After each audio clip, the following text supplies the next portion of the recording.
আসসালামু আলাইকুম। আশা করি সবাই ভালো আছেন। যদিও আমরা কেউ ভালো নেই, বাংলাদেশের এই পরিস্থিতি, তবুও এটা যেহেতু নিজের ডেইলি রুটিন সেহেতু করে যেতেই হবে।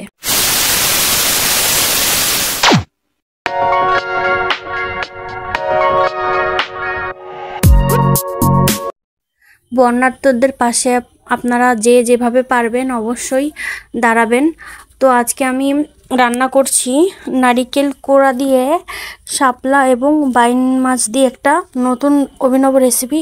অনেকে হয়তো জানতে পারেন, আমার সঠিক জানা নেই। আমি এই রেসিপিটা আমার শাশুড়ির থেকেই শিখেছি। সে এভাবে রান্না করে আর তার ছেলে মানে আমার হাজব্যান্ড এভাবে খেতে পছন্দ করে। তো আমি এইভাবে তার মতন করেই আজকে রান্না করব। আপনারা শেষ পর্যন্ত দেখতে থাকুন, অবশ্যই দেখবেন আর রেসিপিটা ট্রাই করবেন। সত্যি খেতে খুবই ভালো হয়। আমি প্রথম ভাবতাম এটা কিভাবে খায়, পরে আমি টেস্ট করার পরে বুঝতে পারি না আসলে এটা খুবই ভালো। তো আমি প্রথমে শাপলা ডাঁটাগুলো বেছে নিয়েছি, তারপরে এগুলোকে ছোট ছোট করে কেটে নিচ্ছি যেভাবে আমরা ভাজি খেয়ে থাকি। তারপরে এগুলোকে লবণ দিয়ে কচলে নিতে হবে সুন্দর করে। এতে করে কি হবে, এর থেকে যত কষ আছে সেটা বেরিয়ে যাবে এবং এই শাপলাগুলো গলে যাবে না। লবণ দিয়ে কচলে নেওয়ার পরে পানি দিয়ে ভালো করে ধুয়ে পানি নিংড়িয়ে নিচ্ছি, যাতে করে শাপলায় কোনো পানি না থাকে, এটা গলে না যায়। বন্যার্তদের সাহায্য করার জন্য যে যতটুকু পারবেন, যতটুকু সাহায্য করতে পারবেন ততটাই চেষ্টা করবেন করার। আমারও ইচ্ছা আছে আমার কিছু করার, মানে আমি তো এরকম বড় কোনো ইউটিউবার নয়, তবুও আমার ইচ্ছা আছে যে তাদের জন্য আমি কিছু করব। যে কোনো সংস্থায় আমি ডোনেট করব আমি যতটা পারি। আর এগুলো দেখানোর বিষয় না, আমি কোনোদিন যদি বড় কোনো পজিশনে যাই তবুও এগুলো দেখাবো না। তো আমি যে শাপলা এবং মাছ সবগুলো পরিষ্কার করেছি, আর এই যে কড়াই বসিয়ে তেল গরম করে দিয়ে দিলাম রসুন কুচি। এটা যে কোনো ফোড়নে রসুনটা কিন্তু প্রথমেই ফেলবেন পেঁয়াজের আগে, কারণ পেঁয়াজটা নরম জিনিস, দেওয়ার সাথে সাথে সেদ্ধ হয়ে যায় এবং ভাজা ভাজা হয়ে যায়, কিন্তু রসুনটা কিন্তু শক্ত থেকে যায়। সেজন্য রসুনটা একটু নরম করে, একটু হালকা ব্রাউনিশ করে তারপরে পেঁয়াজটা দেবেন।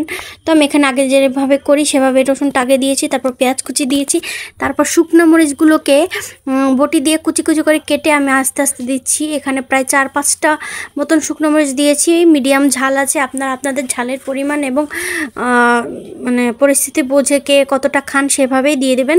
আর এরপরে আমি দিয়ে দিচ্ছি 4টে এলাচ আর একটা দারচিনি, ছোট দারচিনি 3 টুকরো করে দিয়ে দিচ্ছি, আর একটু সামান্য আদা বাটা। এখানে আর কোনো মশলা লাগবে না, শুধু আদা বাটাটা দিলেই হবে। এবার সুন্দর করে কষিয়ে নেব। যেহেতু তলে লেগে যাওয়ার একটা ভাব এসেছে, তাই সামান্য একটু পানি দিয়ে দিয়েছি। পানিটা দিয়ে এবার ভালো করে নাড়িয়ে চাড়িয়ে কষিয়ে নেব। এরপরে দিয়ে দেব হলুদ গুঁড়ো, তারপরে লবণ। এই সব দিয়ে এবার ভালো করে মশলাটাকে কষিয়ে নিতে হবে, একদম কাঁচা গন্ধ চলে যায় সেভাবে ততক্ষণ কষাতে হবে। আর দেখতে হবে যেন নিচে পুড়ে লেগে না যায়, লাগাতার কষিয়ে নিতে হবে। তো আমি এই রান্নাটা জানতাম না, পরে আমি তাদেরকে দেখতে দেখতে আয়ত্ত করে নিয়েছি। বিশেষ করে আমার শাশুড়ি এটা করতো, আমার ননদও করে তার দেখা দেখি। তো এই যে আমাদের মশলাটা কষানো হয়ে গেছে। কষানো মশলার ভিতরে এবার মাছগুলো দিয়ে দেব। এই দিয়ে দিলাম মাছগুলো আমি ছোট ছোট করে কেটে নিয়েছি।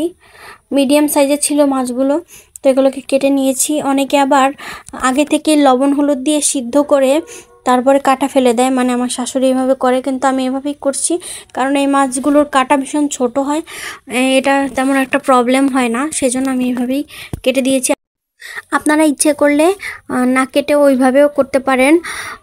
ওটাতে যাদের মানে কাটার ভয়টা থাকে তাদের জন্য ভালো হবে। তো আমার এখানে ঢেকে দিয়ে কষানো হয়ে গেছে, প্রায় মাছটা আধা সিদ্ধ হয়ে গেছে। আপনারা জানেন বাইন মাছটা একটু শক্ত জাতীয় মাছ, তাই এটা একটু টাইম নিয়ে একটু ঢেকে কষিয়ে নিলেই ভালো হয়। তারপরে আমি নারকেল কোড়াটা দিয়ে দিয়েছি। এখন একটা দারুণ সুবাস বেরোবে, মানে আমি বোঝাতে পারছি না। আপনারা যদি রেসিপিটা ট্রাই করেন তাহলে আপনারা অবশ্যই পাবেন।